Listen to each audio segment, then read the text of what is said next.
जय Hind. Worth knowledge channel में आप सब दोस्तों का हार्दिक स्वागत है। तो आज हम इस वीडियो में देखने वाले हैं आधुनिक भारत के बारे में। एक टॉपिक है, उसके बारे में चर्चा करने वाले हैं।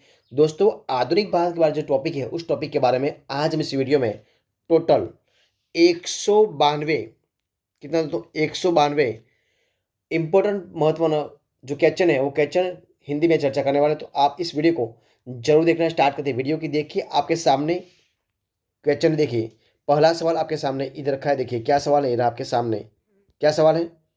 सवाल है कि यूरोपियों के भारत आने का क्रम क्या था, यानी कि सबसे पहले कौन आया था, उसके बाद कौन आया था। तो एक एक के बाद एक कौन आया था, वो आपको क्रम बताना है। तो दोस्तों देखिए, सबसे पहले आए थे पुर्तगालियों, यानी कि पुर्तगाली, डच, अंग्रेज, डेनिश, फ्रांसीसी और स्वीडिश। एक के बाद ये सब जो प्रजा है वो भारत में आई थी। यानी कि यूरोपियों के भारत आने का आक्रम जो ये था, ये थे सब यूरोपीय थे, यानी कि पुर्तगाली, डच, अंग्रेज, डेनिश, फ्रांसीसी और स्वीडिश। दूसरा सवाल, सबसे पहले भारत कौन आया था दोस्तों। तो सबसे पहले देखिए, इधर बताया हम पुर्तगाली, तो सबसे पहले आया था पुर्तगाली, यानी कि पुर्तगाली सबसे पहले आए थे। अब देखते हैं सवाल आगे। देखिए क्या सवाल है, इधर आपके सामने देखिए।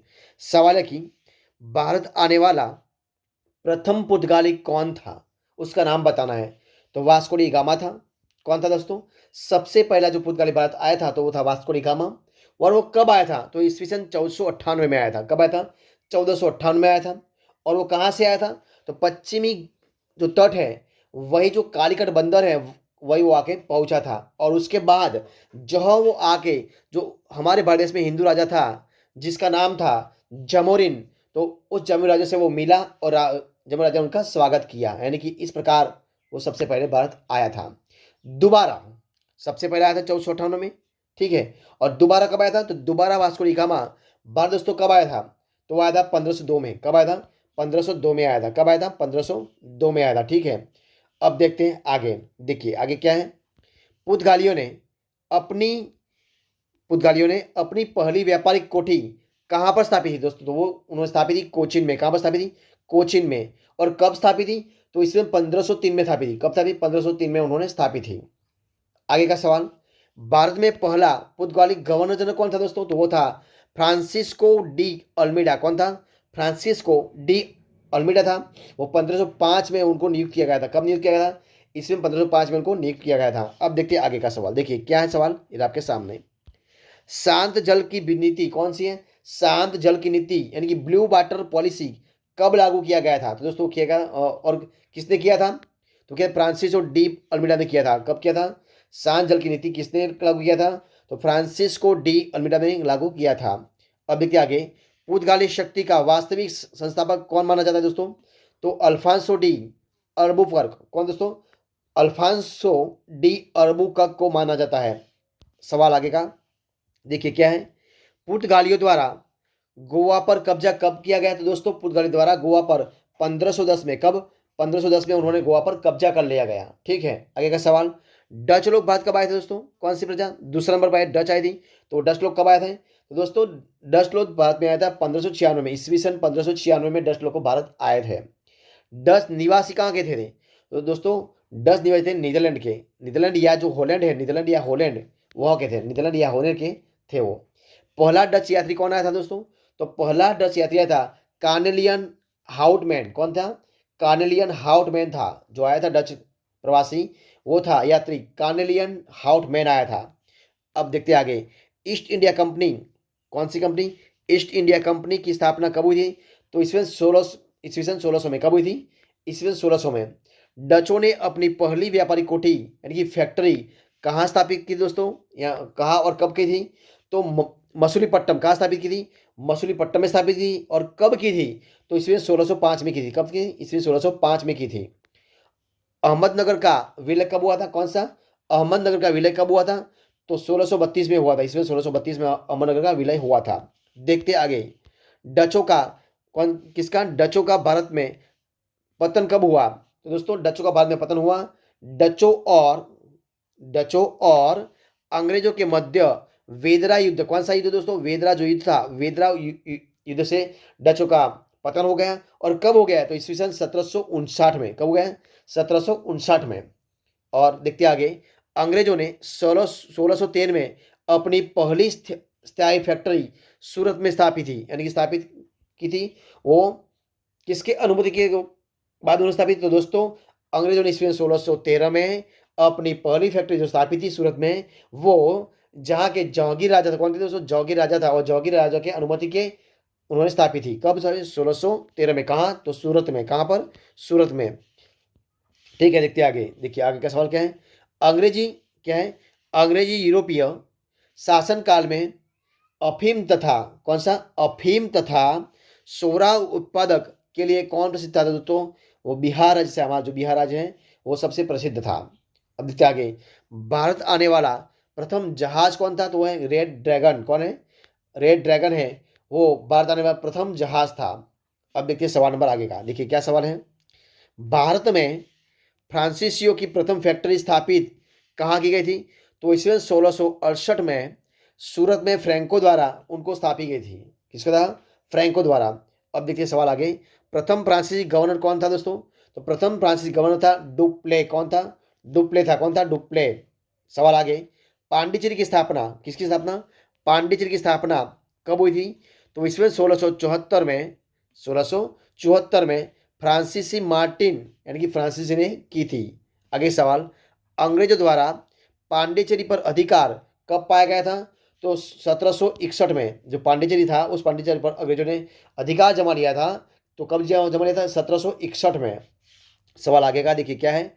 कलकत्ता नगर की स्थापना कब की गई थी? कलकत्ता नगर की स्थापना किसने की थी और कब की थी? तो जॉर्ज चार्नॉक ने की थी। जॉब चार्नॉक ने की थी और 1690 में की थी। कब की थी? 1690 में। तीन कर्नाटक युद्ध कब हुआ था, यानी कि किसके बाद हुआ था? तीन कर्नाटक युद्ध किसके बीच हुआ था? तो अंग्रेज और फ्रांसीसियों के बीच हुआ था। किसके बीच? तीन कर्नाटक युद्ध किसके बीच हुआ था?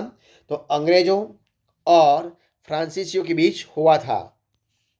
प्रथम कर्नाटक युद्ध, प्रथम कर्नाटक युद्ध कब हुआ था? तो प्रथम कर्नाटक युद्ध 1746 से लेके 1748 ईस्वी समाप्त हो गई थी। तो वो किसके बीच हुआ था? तो एक्स लो सापेल की संधि से।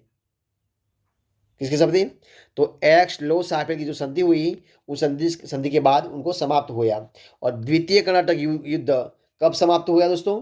तो 1749 से लेके 54 तक वो चला था, और वो समाप्त हुआ था पांडिचेरी की संधि से। किस संधि से? पांडिचेरी संधि हुई, उस संधि से उनका समाप्त किया गया। और तृतीय जो कर्नाटक युद्ध हुआ था, वो तृतीय कर्नाटक युद्ध यानी कि 1758 से लेकर 63 तक जो युद्ध चला था, वो समाप्त कैसे हुआ? तो पेरिस की संधि से। किससे? जो पेरिस की संधि हुई, उस पेरिस की संधि से वो समाप्त हो गया। हम्मुराबी कहाँ का शासक था? तो हम्मुराबी जो है वो बेबुलन का, कहाँ का? बेबीलोन का। कहाँ का? बेबीलोन का शासक था। हम्मुराबी बेबीलोन का शासक था। सवाल आगे का क्या है। वांडीवास कौन सा? वांडीवास का युद्ध कब हुआ था? तो और किसके बीच हुआ था? तो फ्रांसीसियों और अंग्रेजों के बीच हुआ था, और 1760 में हुआ था। किसके बीच? फ्रांसीसियों और अंग्रेजों के बीच हुआ था 1760 में। कौन सा युद्ध? तो वांडीवास युद्ध। अब देखते आगे। वांडीवास के युद्ध में आयर फूट के नेतृत्व में अंग्रेज सेना ने किसको हराया था? तो उन्होंने हराया था फ्रांसीसियों को हराया। किसको हराया था? फ्रांसीसियों को हराया था। देखते सवाल नंबर आगे। देखिए क्या सवाल है आपके सामने। अंग्रेजों ने फ्रांसीसियों से पांडिचेरी कैसे छीना था? दोस्तों अंग्रेजों ने फ्रांसीसी से 1761 में, कब छीना? 1761 में छीन लिया। सिकंदराबाद का प्रवर्तन कब हुआ? तो इसे 1500 ईस्वी से लेके 16वीं सदी में हुआ था। सिख धर्म के संस्थापक कौन थे दोस्तों? तो वो था गुरु नानक देवी जी। कौन था? गुरु नानक देव था। ठीक है, वो सिख धर्म के संस्थापक थे। अब देखते आगे। देखिए आगे का सवाल क्या है। देखिए आगे का है। देखिए क्या है। तो आगे का देखिए आपके सामने है। गुरु नानक जी का जन्म किसका जन्म? गुरु नानक जी का जन्म कब हुआ था? तो ईस्वीन 1469 में तवलवंडी में, वर्तमान वो है ननकाना साहिब के घर पर हुआ था, और वो अब वर्तमान में है पाकिस्तान में, वहाँ पर हुआ था। जो तलवंडी है वर्तमान में ननकाना जो साहिब है वो पाकिस्तान में आया हुआ है। वो 1469 में हुआ था गुरु नानक का जन्म। आगे का सवाल है। देखिए क्या सवाल है। नानक जी के पिता का नाम क्या था? तो नानक जी का पिता का नाम था मेहता कालूचंद। क्या नाम था? मेहता कालूचंद नानक जी के पिता का नाम था। नानक जी के माता का नाम क्या था? तो तृप्ता देवी। क्या नाम था? तृप्ता देवी उनके माता का नाम था। देखते आगे। संगत यानी कि धर्मशाला, जो संगत धर्मशाला और पंगत यानी कि लंगर। संगत को क्या कहते हैं? धर्मशाला कहते हैं संगत को, और पंगत को कहते हैं लंगर। तो संगत और पंगत को स्थापित किसने किया था दोस्तों? तो यानी कि धर्मशाला और लंगर को स्थापित किसने किया था? तो गुरु नानक देव जी ने किया था। ठीक है। गुरु नानक देव जी की मृत्यु कब हुई थी दोस्तों? तो ईस्वी सन 1539 में हुई थी। और कहाँ पर हुई थी? तो ईस्वी सन 1539 में करतारपुर में, यानी कि जो अभी पाकिस्तान में आया हुआ है वहां पर हुई थी, करतारपुर में हुई थी। अब देखिए सवाल नंबर आगे। गुरु नानक जी गुरु नानक जी का उत्तराधिकारी कौन हुआ था? तो गुरु अंगद कौन थे? गुरु अंगद उनके उत्तराधिकारी थे। गुरुमुखी लिपि के जनक थे वो। और देखते सवाल आगे क्या है। अकबर ने 500 बीघा जमीन किसके पास थी खरीदी थी? अकबर ने 500 बीघा जमीन तो सिखों के चौथे गुरु गुरुदास यानी कि गुरु रामदास को उन्होंने दी थी। अकबर ने 500 बीघा जमीन किसको दी थी? तो सिखों के चौथे गुरु जिनका नाम है गुरु रामदास को दी थी। अब देखिए सवाल आगे। देखिए क्या सवाल है। आदि ग्रंथ की रचना, कौन सा ग्रंथ? आदि ग्रंथ की रचना कब हुई थी? और आदि ग्रंथ की रचना किसने की थी? तो गुरु अर्जुन देव ने की थी। आदि ग्रंथ की रचना की थी गुरु अर्जुन देव ने। किसने की थी? गुरु अर्जुन देव ने की थी। खुद को सच्चा बादशाह कौन कहता है? तो खुद को सच्चा बादशाह कहता है श्री श्री गुरु अर्जुन देव जी ने। श्री गुरु अर्जुन देव जी ने किया। अब देखिए सवाल आगे का। श्री हरमंदिर, देखिए क्या सवाल है। श्री हरमंदिर साहिब यानी कि स्वर्ण मंदिर जो पंजाब में आया हुआ है, वो अमृतसर में जो बनवाया था वो किसने बनवाया था? तो बनवाया था श्री गुरु अर्जुन देव जी ने। श्री हरमंदिर साहिब जो स्वर्ण मंदिर है, जो अभी अमृतसर में पंजाब में आया हुआ है, वो किसने बनवाया था? तो श्री गुरु अर्जुन देव जी ने बनवाया था। आगे का सवाल। स्वर्ण मंदिर की नींव किसने रखी दोस्तों? तो स्वर्ण मंदिर की नींव रखी थी साई मियो मीर जी ने। किसने की थी? साई मियो मीर ने की थी। ठीक है। देखते हैं सवाल आगे का। गुरु अर्जुन देव को मृत्युदंड किसने दिया था? तो गुरु अर्जुन देव को मृत्युदंड दिया था जहांगीर ने। किसने दिया था? जहांगीर ने दिया था। देखते हैं सवाल आगे का क्या है। श्री अकाल तख्त साहिब कौन सा है? श्री अकाल तख्त साहिब की स्थापना किसने की थी? तो दोस्तों श्री गुरु गोविंद हरगोविंद सिंह। श्री अकाल तख्त साहिब की स्थापना किसने की थी? तो श्री गुरु हरगोविंद साहिब जी ने की थी। किसने? श्री गुरु हरगोविंद साहिब जी ने की थी। ठीक है। हिंद की चादर किसको कहलाए? हिंद की चादर किसको कहलाते हैं? तो गुरु तेग बहादुर जी को। हिंद की चादर किसको कहलाते हैं? तो गुरु तेग बहादुर जी को कहलाते हैं। ठीक है। देखते सवाल आगे क्या है। गुरु तेग बहादुर को मृत्युदंड किसने दिया था? तो गुरु तेग बहादुर को औरंगजेब ने मृत्युदंड दिया। किसने दिया था? औरंगजेब ने मृत्युदंड दिया था। देखिए सवाल में आगे क्या क्या सवाल है। खालसा पंथ की खालसा पंथ की स्थापना एवं गुरु प्रथा को समाप्त किसने किया था? तो श्री गुरु गोविंद सिंह जी ने। किसने किया था? श्री गुरु गोविंद सिंह जी ने किया था। सिखों के अंतिम गुरु कौन थे? तो गुरु गोविंद सिंह जो है सिखों के अंतिम गुरु थे। सिखों के सिखों के 10वें गुरु यानी कि गुरु गोविंद सिंह जी की जन्म कहाँ हुआ था? तो दोस्तों उनका जन्म हुआ था ईस्वी सन 1666 में पटना में हुआ था। सिखों के अंतिम गुरु कौन थे? तो सिखों के अंतिम गुरु थे गुरु गोविंद सिंह। श्री गुरु गोविंद सिंह जी का निधन कब हुआ था? तो ईस्वी 1700 कब हुआ था? ईस्वी 1708 में नांदेड़ जो अभी महाराष्ट्र में आया हुआ है वहां पर हुआ था। देखिए सवाल आगे क्या है। गुरु गोविंद सिंह ने अगला गुरु किसको बताया? तो गुरु गोविंद सिंह ने अगला गुरु अर्जुन देव स्थापित गुरु ग्रंथ साहिब को बताया था। रंजीत सिंह का जन्म कब हुआ था? तो रंजीत सिंह का जन्म 2 नवंबर 1780 को शुकरचकिया मिसल के मानसी के घर हुआ था। किसके घर? 2 नवंबर को 1780 को शुकरचकिया मिसल के मानसी के घर हुआ था। देखते आगे। रंजीत सिंह का उत्तराधिकारी कौन है? तो पुत्र खड़ग सिंह। कौन है? पुत्र खड़ग सिंह है। सिख राज्य का अंतिम राजा कौन है दोस्तों? तो दिलीप सिंह। कौन है? दिलीप सिंह। अमृतसर संधि किसकी बीच हुई थी?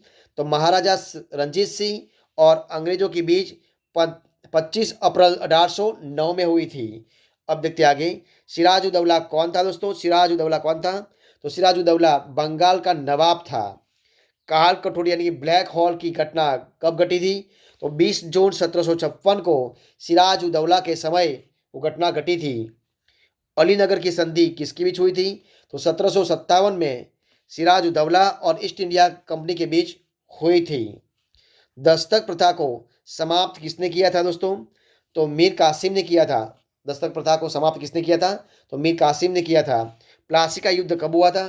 तो 23 जून 1757 को अंग्रेज सेनापति और जिसका नाम है रॉबर्ट क्लाइव और बंगाल के नवाब जिसका नाम है सिराजुद्दौला के बीच हुआ था, और इसमें हार गया था। सिराजुद्दौला हार गया था और उनके बीच हुआ था। सिराजुद्दौला का सेनापति कौन था दोस्तों? सिराजुद्दौला का सेनापति था मीर जाफर था। प्लासी का युद्ध का मैदान कहाँ पर स्थित है? तो बंगाल में स्थित है। मीर जाफर बंगाल का नवाब कब बना था? तो मीर जाफर बंगाल का नवाब बना 1757 में। कब बना था? 1757 में बना था। ठीक है, अब देखते हैं आगे। देखिए आगे का सवाल क्या है, ये आपके सामने। बंगाल की राजधानी को मुर्शिदाबाद से मुंगेर कब स्थानांतरित किया गया था? किसने की थी? तो मीर कासिम ने की थी। बंगाल की राजधानी मुर्शिदाबाद से मुंगेर स्थानांतरित किसने की थी? तो मीर कासिम ने की थी। अब देखते हैं आगे। बक्सर का युद्ध कब हुआ था और किसके बीच हुआ था? तो बक्सर का युद्ध अंग्रेजों और मीर कासिम के बीच हुआ था, और शुजाउद्दौला व शाह आलम द्वितीय जो है उनके बीच, मुगल शासक था वो, उनके बीच अंग्रेजी हुए थे और उसमें अंग्रेजों विजय हुए थे। अब देखते आगे। बक्सर के युद्ध के समय बंगाल का नवाब कौन था? तो वो था मीर जाफर। कौन था? मीर जाफर था। बक्सर के बक्सर के युद्ध 22 अक्टूबर 1764 में अंग्रेजों का सेनापति कौन था? तो मेजर हेक्टर मुनरो था। कौन था? Major Hector Munro. देखिए आगे क्या है, आगे का सवाल है। देखिए है, इलाहाबाद की प्रथम संधि किसके बीच हुई थी और कब हुई थी? तो इलाहाबाद की प्रथम संधि हुई थी 12 अगस्त 1765 को शाह आलम टू और लॉर्ड क्लाइव के बीच हुई थी, और इसी तहत शाह आलम द्वितीय ने ईस्ट इंडिया कंपनी को बंगाल, बिहार तथा उड़ीसा की दीवानी प्रदान की थी। अब देखते आगे। इलाहाबाद की द्वितीय संधि कब हुई थी? तो लॉर्ड क्लाइव और शुजाउद्दौला के बीच हुई थी। भारत में अंग्रेज राज्य का संस्थापक कौन था? तो वो था लॉर्ड क्लाइव। कौन था? लॉर्ड क्लाइव था। बंगाल में द्वैध शासन की शुरुआत किसने की थी? तो 1765 में लॉर्ड क्लाइव द्वारा 1765 से लेकर 72 तक की थी। बंगाल में द्वैध शासन को समाप्त किसने किया था? तो ईस्वी सन 1772 में इसमें वारेन हेस्टिंग ने की थी। बंगाल का पहला गवर्नर जनरल कौन? बंगाल का पहला गवर्नर जनरल कौन था? तो वारेन हेस्टिंग थे। कौन थे? वारेन हेस्टिंग थे। पिंडारियों का दमन किसने किया था? तो लॉर्ड हेस्टिंग ने किया था। प्रथम मदरसा की स्थापना वारेन हेस्टिंग ने कब की थी? तो उन्होंने की थी 1781 में कलकत्ता में की थी। कब थी? 1781 में कलकत्ता में की थी। भारतीय सिविल सेवा का जनक कौन था? तो दोस्तों भारतीय सिविल सेवा का जनक था कॉर्नवालिस। कौन था? कॉर्नवालिस। कॉर्नवालिस की कब्र कहाँ पर है? तो गाजीपुर उत्तर प्रदेश में है। कहाँ पर है? गाजीपुर उत्तर प्रदेश में है। भारत में स्थानीय स्वायत्त शासन का जनक कौन था? तो लॉर्ड रिपन था। कौन था? लॉर्ड रिपन, यानी कि इल्बर्ट विधेयक उन्होंने 1883 में स्थापित किया था। फूट डालो राज करो, फूट डालो राज करो की नीति किसने डाली थी? तो वो थी लॉर्ड कर्जन ने। किसने डाली थी? लॉर्ड कर्जन ने डाली थी। मानव नरबली प्रथा पर रोक किसने लगाई थी? तो लॉर्ड हार्डिंग ने लगाई थी। किसने लगाई थी? लॉर्ड हार्डिंग ने। भारत का पहला गवर्नर जनरल कौन था? तो लॉर्ड विलियम बेंटिंग था। कौन था? Lord William Bentinck. सती प्रथा का अंत किसने किया था? तो लॉर्ड विलियम बेंटिंग ने किया था, और 1829 में राजा राम मोहन राय के सहयोग से किया था। किसने? लॉर्ड विलियम बेंटिंग ने राजा राम मोहन राय के सहयोग से किया था 1829 में। कौन सा? सती प्रथा का अंत किया था, सती प्रथा का। बंगाल में भयंकर अकाल कब पड़ा था? तो बंगाल में भयंकर अकाल पड़ा था 1770 में। हैदर अली मैसूर का शासक कब बना था? 1761 में बना था हैदर अली। हैदर अली की मृत्यु कब हुई थी? तो 7 दिसंबर 1782 को हुई थी। सब कब हुई थी? 7 दिसंबर 1782 को हुई थी। हैदर अली का पुत्र यानी कि उत्तराधिकारी कौन था? तो टीपू सुल्तान था। कौन था? टीपू सुल्तान था। टीपू सुल्तान कहाँ का शासक था? तो टीपू सुल्तान तो वो था मैसूर का शासक था। कहाँ का? मैसूर का शासक था। टीपू सुल्तान की राजधानी कहाँ कौन सी थी? तो श्री रंगपट्टनम। कौन थी? श्री रंगपट्टनम थी। टीपू सुल्तान की मृत्यु कब हुई थी? तो 4 मई 1799 कब थी? 4 मई 1799 में उनकी मृत्यु हुई थी। अब देखते आगे। प्रथम एवं द्वितीय आंग्ल मैसूर युद्ध के समय मैसूर का शासक कौन था? तो हैदर अली। कौन था? हैदर अली। तृतीय एवं चतुर्थ आंग्ल मैसूर युद्ध के समय मैसूर का शासक कौन था? तो था टीपू सुल्तान। कौन था? टीपू सुल्तान था। श्रीरंगपट्टनम में स्वतंत्रता का वृक्ष किसने लगाया था? तो वो लगवाया था टीपू सुल्तान ने लगवाया था। शहर मैसूर को उनका नाम घोषित किया गया था। रैयतवाड़ी व्यवस्था किसानों के साथ को सर्वप्रथम किसने लागू किया था? तो दोस्तों किया था 1792 में कर्नल रीड एवं थॉमस मुनरो के तमिलनाडु में उन्होंने किया था। अब देखिए आगे, मद्रास एवं बम्बई प्रेसिडेंसी में रैयतवाड़ी व्यवस्था लागू कब की थी? तो थॉमस मुनरो ने की थी, 1820 में की थी। कब की थी? थॉमस मुनरो ने 1820 में की थी। स्थायी क्या है? स्थायी इस्तमरारी बंदोबस्त की शुरुआत किसने की थी?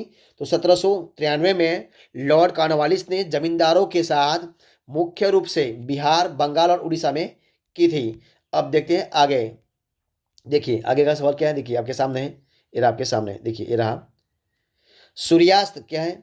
सूर्यास्त कानून संबंधित तो कौन सा कानून है? तो स्थायी बंदोबस्त से हुआ था। महालवाड़ी व्यवस्था की शुरुआत किसने की थी? तो 1819 में होल्ट, मैकेंजी और मार्टिन बर्ड द्वारा हुई थी। सहायक संधि पद्धति किसने शुरू की थी? तो लॉर्ड वेलेस्ली ने की थी। किसने? लॉर्ड वेलेस्ली ने की थी। सहायक संधि को स्वीकार करने वाला प्रथम शासक कौन था? तो वो था हैदराबाद के जो निजाम था उनका, वो किया था 1798 में किया था। कब किया था? 1798 में। सहायक संधि करने वाला प्रथम राज्य कौन था? तो हैदराबाद था। दूसरा राज्य था मैसूर, 1799 में। अवध ने किसने? अवध ने सहायक संधि कब स्वीकारा था? तो 1801 में स्वीकारा था। अवध का अंतिम नवाब कौन था? तो वाजिद अली शाह था। लखनऊ से पहले अवध की राजधानी कौन सी थी? तो फैजाबाद। कौन थी? फैजाबाद। लॉर्ड डेलाउसी द्वारा कौन सी? लॉर्ड डेलाउसी द्वारा अवध का अंग्रेजी राज्य में विलय कब हुआ था? तो 1856 में। कब हुआ था? 1856 में हुआ था। कुप्रशासन के कारण हुआ था। सहायक संधि स्वीकार करने वाला पहला मराठा सरदार कौन था? तो दोस्तों पहला सरदार था कौन था? पेशवा बाजीराव दूसरा, पेशवा बाजीराव टू, और 1802 में किया था। बेशन की संधि कब हुई थी? तो 1802 में हुई थी। कब हुई थी? 1802 में हुई थी। अंग्रेजों का सिंध पर विजय कब हुआ था? तो 1843 में हुआ था। लॉर्ड एलनबरो के समय हुआ था। और विधवा पुनः विवाह अधिनियम क्रियान्वित लागू कब किया गया था? तो वो किया था लॉर्ड कैनिंग के शासन में 1856 में हुआ था। 1 नवंबर 1858 को महारानी विक्टोरिया का घोषणा पत्र पढ़कर किसने सुनाया था? तो लॉर्ड कैनिंग ने सुनाया था। और भारत का प्रथम वाइसरॉय था वो, और उन्हें सुनाया था इलाहाबाद में। कहाँ पर? इलाहाबाद में। महारानी विक्टोरिया भारत की साम्राज्ञी कब घोषित की गई थी? तो 1858 में उनको घोषित किया गया था। कैसरे हिंद उपाधि उनको दिया हुआ था 1877 में। वाटरलू यानी कि बेल्जियम का युद्ध कब हुआ था? तो 18 जून 1815 में। 18 जून 1815 में हुआ था। सुगोली की संधि कब हुआ था? तो 1816 में हुआ था। कब हुआ था? 1816 में हुई थी। लॉर्ड मेकाले संबंधित क्या है? तो अंग्रेजी शिक्षा जो है वो अंग्रेजी शिक्षा लॉर्ड मेकाले से संबंधित है। भारत में अंग्रेजी शिक्षा का प्रारंभ कब हुआ था? तो 1835 में मैकाले की अनुशंसा पर लॉर्ड बेंटिंग के समय हुआ था। देखिए 1854 का वुड का डिस्पेच संबंधित क्या है? तो शिक्षा से लॉर्ड डेलाउसी द्वारा लागू किया गया एक परिपत्र था। भारतीय शिक्षा का मैग्ना कार्टा किसको कहा जाता है? तो दोस्तों चार्ल्स वुड के डिस्पैच को, किसको? चार्ल्स वुड के डिस्पैच को कहा जाता है मैग्ना कार्टा भारतीय शिक्षा का। शिक्षा से संबंधित सैडलर आयोग नियुक्त कब किया गया था? तो 1917 में। कब किया गया? 1917 में। भारत में प्रिंटिंग प्रेस का प्रारंभ कब हुआ था? तो किसने किया था? तो भारत में प्रिंटिंग प्रेस का प्रारंभ किया था पुर्तगालियों ने। किसने किया था? पुर्तगालियों ने। भारतीय समाचार पत्रों का मुक्तिदाता किसको कहा जाता है? तो चार्ल्स मैटकॉफ को। किसको? चार्ल्स मैटकॉफ को। भारतीय द्वारा अंग्रेजी में प्रकाशित पहला समाचार पत्र कौन सा था? तो वह था बंगाल गजट। कौन था? बंगाल गजट। 1779 में वो प्रकाशित किया गया था। न्यूज़पेपर एक्ट कौन सा एक्ट? न्यूज़पेपर एक्ट कब पारित किया गया था? तो 1908 में। कब किया गया? 1908 में। भारत में दास प्रथा को अवैध घोषित कब किया गया था? तो 1843 में लॉर्ड एलनबरो के समय 1857 की क्रांति कब प्रारंभ कब हुआ था? तो 10 मई मेरठ में हुआ था, 10 मई को मेरठ में हुआ था। 1857 के विद्रोह का तात्कालिक कारण क्या था? तो एनफील्ड राइफलों में चर्बी युक्त कारतूस का प्रयोग, इसलिए 1857 के विद्रोह के तात्कालिक कारण वो बन गया था। चर्बी वाले कारतूसों से चलने वाला एनफील्ड राइफल सेना में किसने शामिल किया था? कब शामिल किया था? तो दिसंबर महीने में 1856 में किया गया था। मंगल पांडे तो 34वीं इंफेंट्री के वो सिपाही थे। उनकी घटना कब हुई थी? तो उनकी घटना थी 29 मार्च 1857 को। जो वो घटना हुई थी मंगल पांडे की, वो घटना हुई थी 29 मार्च 1857 को बैरकपुर में हुई थी। कहाँ पर हुई थी? बैरकपुर में हुई थी। मंगल पांडे को फांसी कब दी गई? तो 8 अप्रैल 1857 में मंगल पांडे को 8 अप्रैल 1857 में उनको फांसी दी गई थी। और 1857 के विद्रोह के समय भारत का सम्राट यानी कि मुगल शासक दोस्तों कौन था? तो कौन था? तो वो था, देखिए, तो वो था यानी कि वो बादशाह कौन था? तो वो था बहादुर शाह जफर द्वितीय। कौन था? बहादुर शाह जफर द्वितीय। अब देखते हैं आगे, देखिए क्या है। 1857 में भारत का गवर्नर जनरल कौन था? तो वो था कैनिंग। कौन था? कैनिंग। 1857 में ब्रिटिश प्रधानमंत्री कौन था? तो पामरस्टन। कौन था? पामरस्टन। 1857 के विद्रोह को दबाने के लिए नियुक्त किया गया प्रथम सेनापति कौन था? तो कैंपबेल। कौन था? कैंपबेल। कौन था? कैंपबेल। 1857 की क्रांति का प्रतीक क्या है? तो कमल एवं रोटी। कौन था? कमल एवं रोटी उनका प्रतीक था। 1857 को भारत का प्रथम स्वतंत्रता संग्राम किसने कहा है? तो वीडी सावरकर ने। किसने किया है? वीडी सावरकर ने कहा है। अभिनव भारत कौन सा? अभिनव भारत यानी कि गुप्त सभा का गठन किसने किया था? तो वीडी सावरकर ने किया था। 1904 में वो नासिक में किया था। 1857 के विद्रोह को नई सैनिक विद्रोह की संज्ञा किसने दी थी? तो लॉरेंस एवं सिले ने दी थी। किसने दी थी? लॉरेंस एवं सिले ने दी थी। 1857 के विद्रोह को राष्ट्रीय विद्रोह की संज्ञा किसने दी थी? तो डिजरेली ने किसने की थी? डिजरेली ने दी थी। 1857 के विद्रोह को धर्मांधों का ईसाइयों के विरुद्ध युद्ध किसने कहा है? तो एलियार रिज ने। किसने किया है? एलियार रिज ने किया है। 1857 के विद्रोह को हिंदू मुस्लिम षड्यंत्र किसने कहा था? तो क्या था? जेम्स आउंटम एवं डब्ल्यू टेलर ने। किसने किया? जेम्स आउंटम एवं डब्ल्यू टेलर ने किया था। देखते आगे सवाल। 1857 का विद्रोह न तो प्रथम, न राष्ट्रीय और न ही स्वतंत्रता संग्राम था। वो किसने कहा था? तो आर.सी. मजमूदार ने किया था। ठीक है, अब देखते आगे। 1857 के विद्रोह को बर्बरता एवं सभ्यता के बीच का युद्ध किसने कहा है? तो टी.आर. होम्स ने किया है। 1800 दिल्ली में 1857 के विद्रोह का नेतृत्व किसने किया था? तो बहादुर शाह दूसरे ने यानी कि दमन हर्षण ने किया था। लखनऊ यानी कि अवध में 1857 के विद्रोह का नेतृत्व किसने किया था? तो बेगम हजरत महल ने किया था, यानी कि दमन कैबल ने किया था। कानपुर में 1857 के विद्रोह का नेतृत्व किसने किया था? तो नाना साहेब एवं तात्या टोपे ने यानी कि रामचंद्र पांडुरंग ने किया था। नाना साहेब का मूल नाम क्या था? तो गोंडू पंत। क्या नाम था? गोंडू पंत। झांसी में 1857 के विद्रोह का नेतृत्व किसने किया था? तो रानी लक्ष्मीबाई ने किया था। दमन ह्यूरोज के सामने किया था। रानी लक्ष्मीबाई की समाधि कहाँ पर है? तो वो है ग्वालियर में है। कहाँ पर है? ग्वालियर में है। बिहार में 1857 के विद्रोह का नेतृत्व किसने किया था? तो कुबेर ने। किसने किया था? कुबेर सिंह ने किया था।